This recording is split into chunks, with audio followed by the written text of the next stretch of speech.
Olá, o programa Marketing e Comunicação conversa hoje com Gustavo Gindri. Gustavo Gindri é membro do Conselho Diretor da Intervozes. Gustavo, seja bem-vindo. Obrigado. Antes de falarmos sobre o nosso assunto propriamente dito, fale para nós o que é a Intervozes. A Intervozes é um coletivo de militantes, quer dizer, juridicamente é uma ONG, né? Uma organização não governamental, que se organiza na forma de um coletivo de militantes que atuam na área da comunicação espalhados por todo o Brasil. Então, atuamos, por exemplo, em projetos junto a rádios comunitárias, enfim, projetos de comunicação popular, e principalmente uma atuação que tem sido forte do Intervozes é a luta por políticas públicas democráticas na área da comunicação. Então, por exemplo, temas como TV, o rádio, garantir legislação, um espaço público que seja mais democrático para esses meios de comunicação. Tá certo. Você participou de uma audiência pública cujo tema central era a questão da TV digital. O que há por trás dessa polêmica, desse assunto chamado TV digital? Pois é, infelizmente a imprensa tem tratado isso como um fla-flu, né, entre europeus e japoneses. E nós ficamos na cadeira assistindo a tecnologia japonesa, a tecnologia europeia. Então a questão é muito mais profunda, né? Primeiro precisa a gente separar várias questões que estão envolvidas aí que aparecem meio que misturadas no noticiário da imprensa. Primeiro a questão tecnológica em si. O mundo caminha no século XXI cada vez mais para dividir entre países que produzem tecnologia e países que consomem tecnologia. O Brasil hoje exporta alguns bilhões de dólares só de royalties de tecnologia que nós consumimos. Não é nem a tecnologia em si, o produto, mas só o que a gente paga de royalties, de propriedade intelectual para aquelas pessoas que são donas da tecnologia. Portanto, se o Brasil quiser ter alguma chance de se desenvolver no século XXI, ele vai ter que produzir tecnologia, né? Isso significa investir nas nossas universidades, isso significa ter indústrias que vão produzir esse conhecimento aqui, que vão transformar isso em produtos que o consumidor vai poder ir nas lojas e consumir uma tecnologia nacional. A TV digital ela é uma janela de oportunidade enorme em dois setores tecnológicos que são transversais a quase toda a nossa economia, que é software e microeletrônica, chip, né? Se a gente for pensar do sinal de trânsito ao carro popular, o avião, a indústria petrolífera, setores que o Brasil inclusive possui know-how e setores cotidianos da nossa vida, os telefones celular que a gente pega e tudo. Uso do dia a dia. Exatamente. Eles têm tanto software, né, ou software que você instala, ou software que já vem embarcado. Você pega o celular, essa possibilidade de ligar, desligar, chamada em espera, enfim, tudo isso. Isso são softwares que fazem, né? E ao mesmo tempo você tem microeletrônica ali, você tem chips e tudo. Até num carro popular você vai encontrar chips. Ora, a TV digital, como ela é central, ela tem embarcado esses dois componentes de maneira muito forte, tanto software quanto microeletrônica. Se o Brasil desenvolve tecnologia nessa área, essa tecnologia no futuro transborda a área da TV digital e vai poder ser usada em outras áreas. Então você tem um efeito que é dominó na economia brasileira.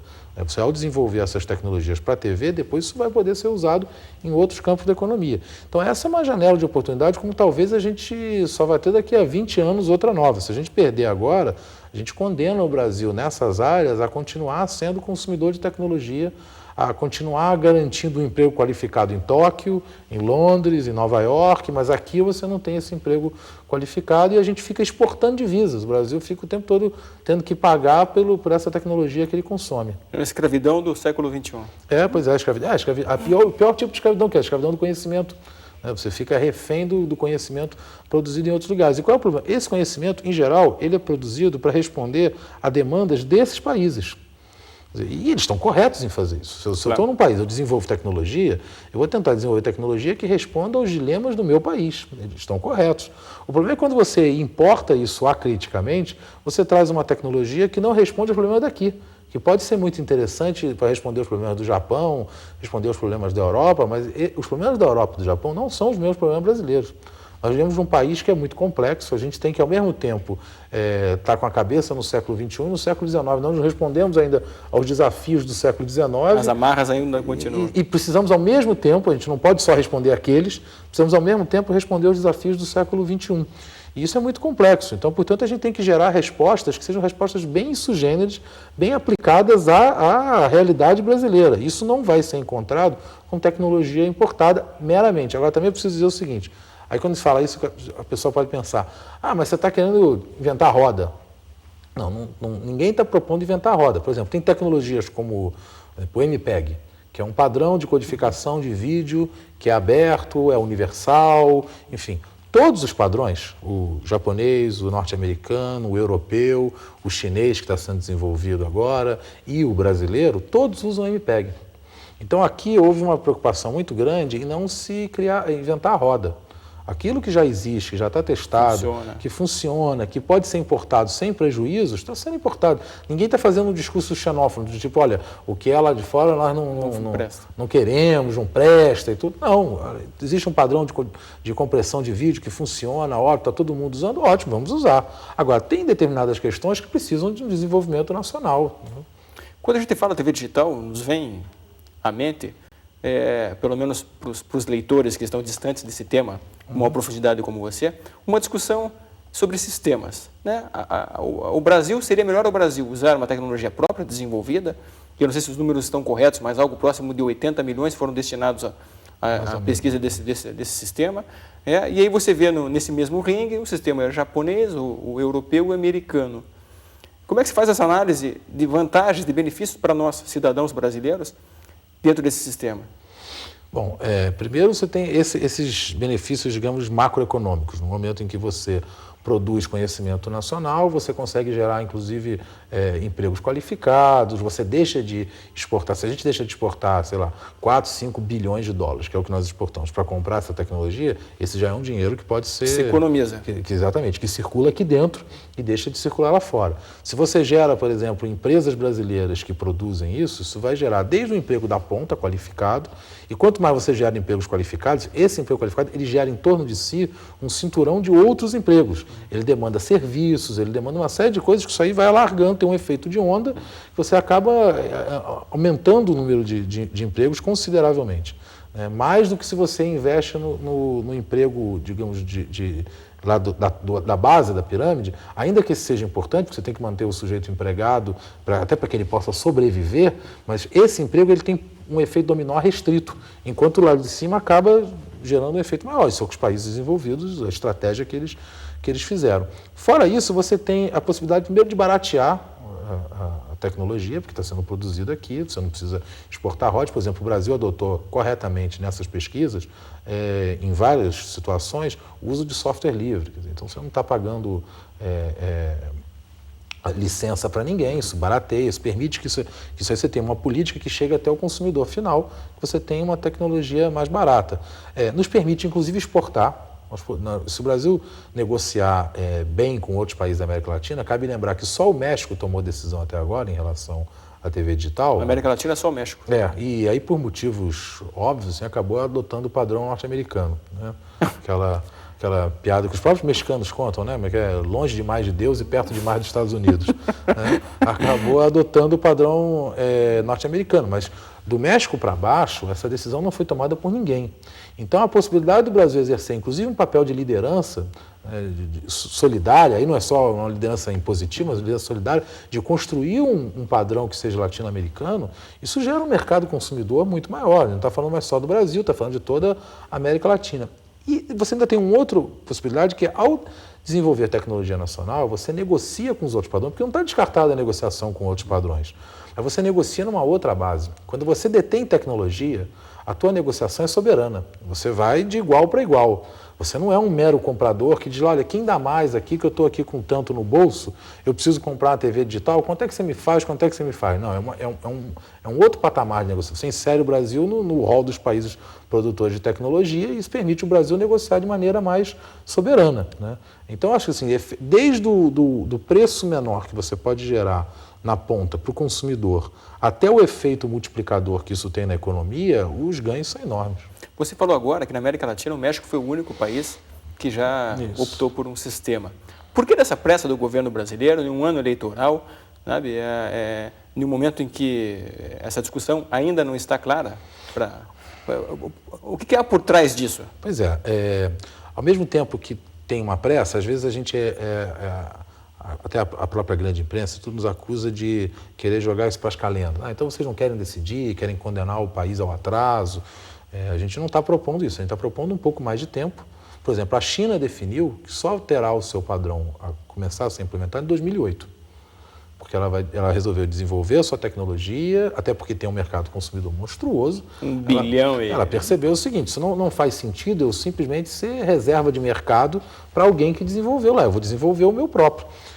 Então, nós não estamos propondo que isso seja jogado para as calendas, nós estamos propondo, por exemplo, o desenvolvimento tecnológico nacional, ele chegou em um determinado estado de maturação, até graças ao investimento que o governo fez, aí você vê, com pouco investimento, 80 e poucos milhões de reais, com pouco tempo, 1 ano oficialmente aí de pesquisa, claro que já tinha algumas pesquisas que já existiam, ninguém partiu do zero, mas você teve aí 1 ano de SBTVD de pesquisa, então mesmo com esse pouco tempo e com esse pouco recurso, você conseguiu gerar um conhecimento assim, considerável. Pois é. Então, essa maturação, mais um ano, alguns meses, 8 meses, 9 meses, tudo, isso está no estado da arte para que você possa encaminhar para as indústrias produzirem. Então, nós não estamos propondo jogar para as calendas. O problema é que você, de repente, começou a ter uma demanda urgente, emergencial das emissoras de TV, como se você não adotasse esse ano, você as relegaria ao atraso total, o que não é verdade, elas sabem que não é verdade, elas sabem que isso não vai ocorrer. A minha avaliação é de que elas apostam de que no ano eleitoral a pressão das emissoras de rádio e TV sobre os governantes é muito maior. Poder de barganha maior. Ninguém quer brigar com uma TV, com um jornal nacional e tudo, justamente no ano em que você está tentando se eleger ou se reeleger. Não é bom uma briga com esses caras nesse momento. Então, é justamente por isso que eles querem decidir esse ano e é justamente por isso que a gente acha que não deve decidir esse ano. Justamente porque isso contamina a decisão com um elemento que é externo à decisão, que você não estava discutindo TV digital, você está discutindo se o sujeito te apoia ou não te apoia na eleição. Isso contamina o debate de uma tal maneira que a gente gostaria que isso não fosse discutido esse ano. Eu acho que os radiodifusores perceberam. Esse é um ano em que a nossa influência é maior. Então, vamos acelerar esse processo e vamos fechar isso nesse ano. Correto. Gustavo, vamos fazer um rápido intervalo. Essa conversa está muito interessante. Vamos fazer um rápido intervalo e voltamos em instantes. Até já.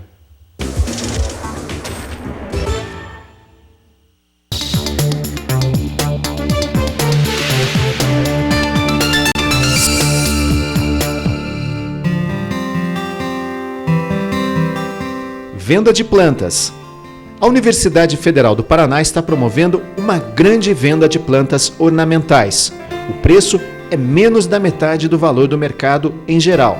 As plantas foram cultivadas pelos alunos do curso de agronomia com orientação dos professores da universidade. O dinheiro obtido será utilizado na compra de sementes, adubo, vasos, material didático para dar condições de trabalho a novos alunos em 2006. O endereço é Fazenda Canguiri, na Rua Ivone Pimentel, próximo ao Hospital Adalto Botelho, em Pinhais. Atendimento no horário comercial, de segunda a sexta-feira.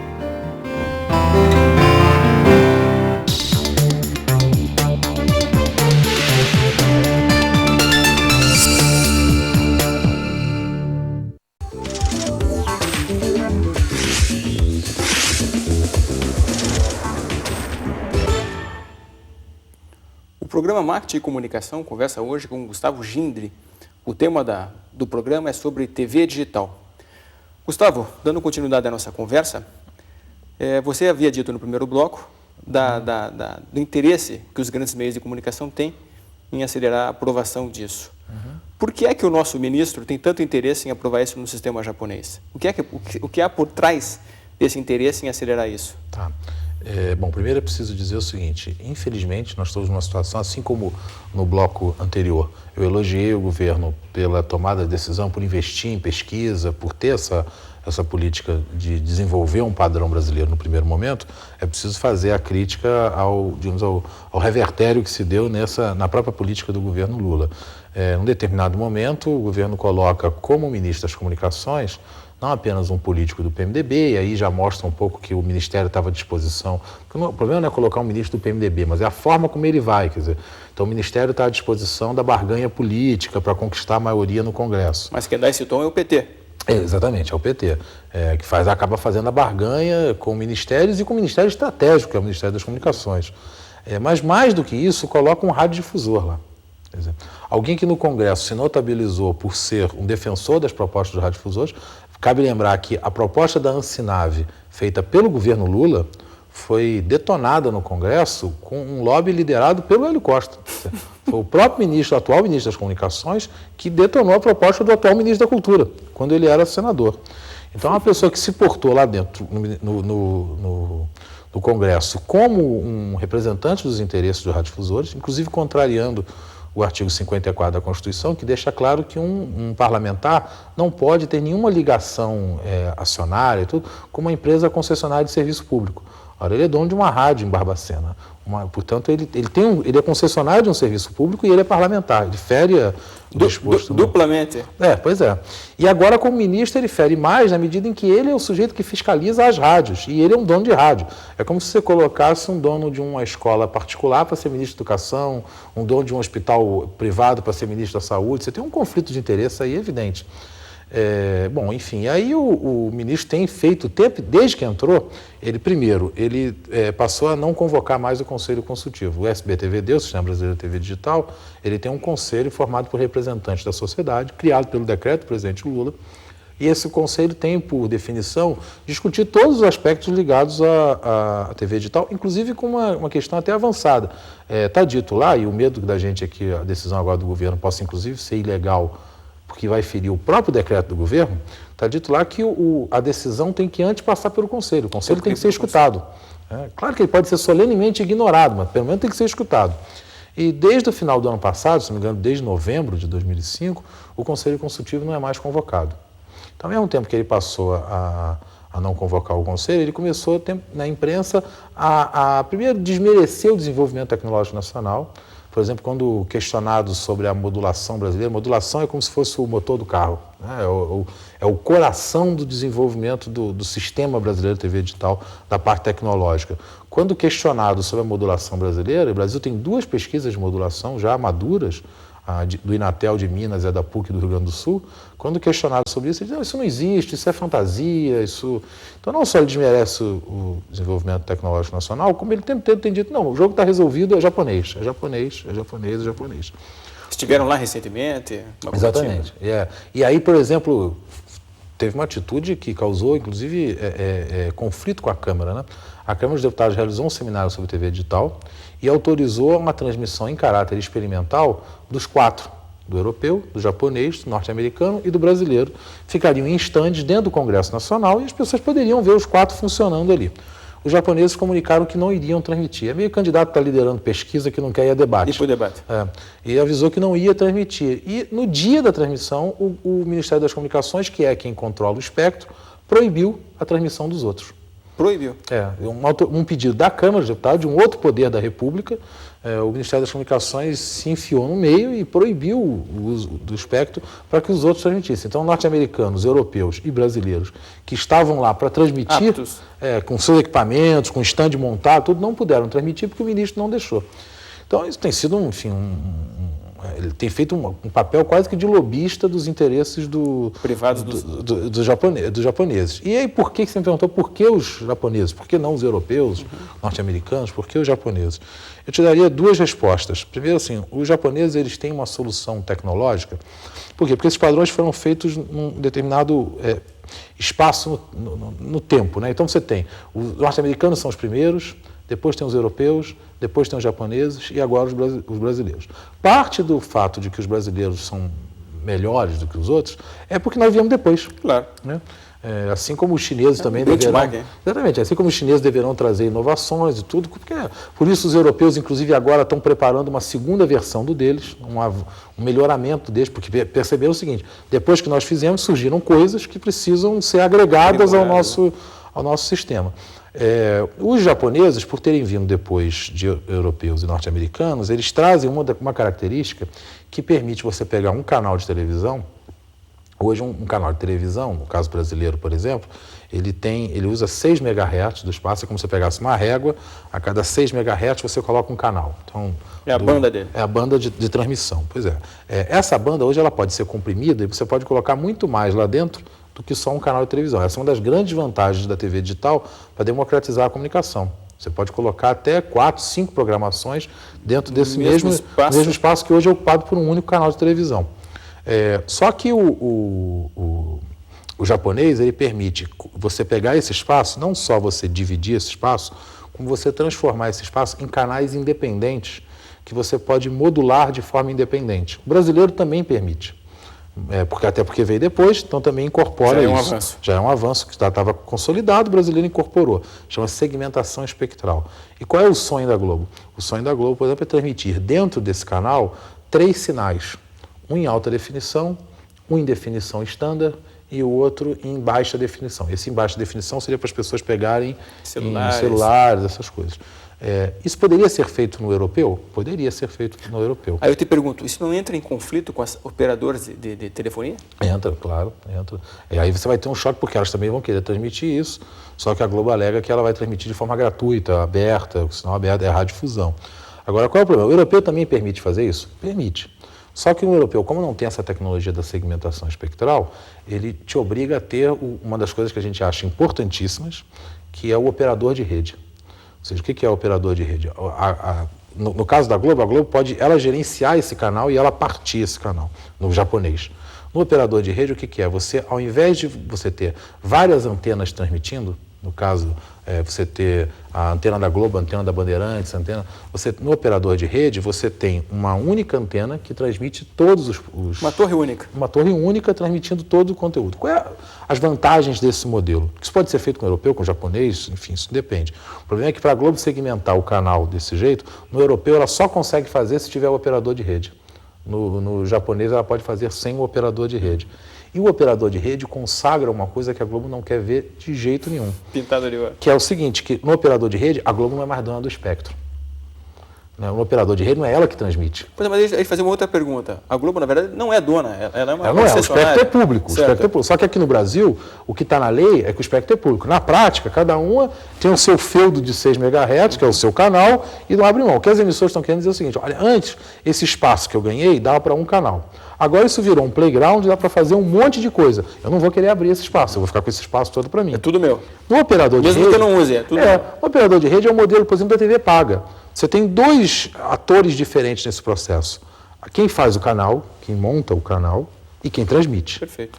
Então, você não sabe se por exemplo, a HBO, ela não sabe se na net, nem interessa a ela ocupa X do cabo, Y do cabo, ela tem um contrato para transmitir um canal. Se esse canal ocupava esse espaço e amanhã ele ocupa esse aqui, a net vai pegar esse outro espaço e vai, beleza, vai colocar... Vou negociar isso com outras produtoras. Com outras operadoras. Então, a colocação do operador de rede no espectro, ela permite sacramentar na prática aquilo que está na lei, mas não é cumprido. Ou seja, o espectro não tem dono. Você tem uma figura de um operador, a gente gostaria até que fosse um operador público, com presença da sociedade, com presença até das emissoras e tudo, que gerisse esse espectro, que recebesse essas diversas programações, que gerenciasse esse espectro da melhor forma, a fim de otimizar o espectro. O operador de rede tem várias vantagens, permite, por exemplo, diminuir interferência, e aí colocar mais emissoras, e você faria isso e as emissoras transmitiriam essa programação. Nós não estamos negando a possibilidade da Globo, da Bandeirantes, da SBT, terem as suas programações. O que a gente está dizendo é que não dá para ficar com latifúndio. E que corre o risco, como boa parte das emissoras no Brasil não tem produção suficiente, corre o risco de você ficar com latifúndio improdutivo, você ficar com um espaço que sobra. Mas aí, voltando à tua pergunta, então, qual o interesse da Globo? Primeiro, garantir que não virar o operador de rede e que ela faz a estratégia comercial dela sem precisar do operador de rede, pelos japoneses. Daí a outra pergunta seria o seguinte, mas espera aí, você disse que o brasileiro também permite isso.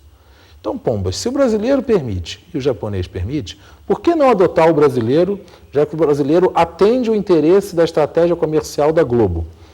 Aí tem a outra questão, que tipo de acordos Globo e japoneses já fizeram acordos comerciais?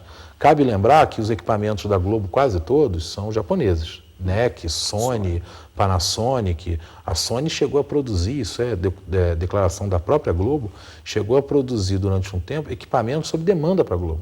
De tamanho, a parceria que eles têm, a Globo demandava alguns equipamentos e tudo, eles produziam especialmente para a Globo. Então isso nos leva a suspeitar que já há acordos comerciais negociados que tornaram a adoção do padrão japonês para a Globo muito mais vantajosa. Ela negociou lá. Por isso, nós corremos o risco de ser o único país no mundo a adotar o padrão japonês, porque é preciso ser dito que nenhum país do mundo adotou o padrão japonês. Só o japonês. Só o japonês. Você já está quase... Você pegar um mundo, você vai ver que, com exceção da América Latina e da África, os outros continentes todos já tomaram suas decisões em relação a isso. E alguns já estão adotando, outros ainda vão começar, mas já definiram mais ou menos, e ninguém definiu pelo japonês. E na América Latina, vários países, a Argentina já sinalizou que não vai para o japonês, que ela está entre o europeu e o norte-americano, também não vai ter desenvolvimento dela e tudo, mas enfim, nós corremos o risco de ficar nós e o Japão, apenas para atender os interesses comerciais da Globo. Tá certo. O programa Marketing e Comunicação fica por aqui. Nos vemos na próxima semana, continuando com esse mesmo tema, conversando com o Gustavo sobre TV digital. Até lá.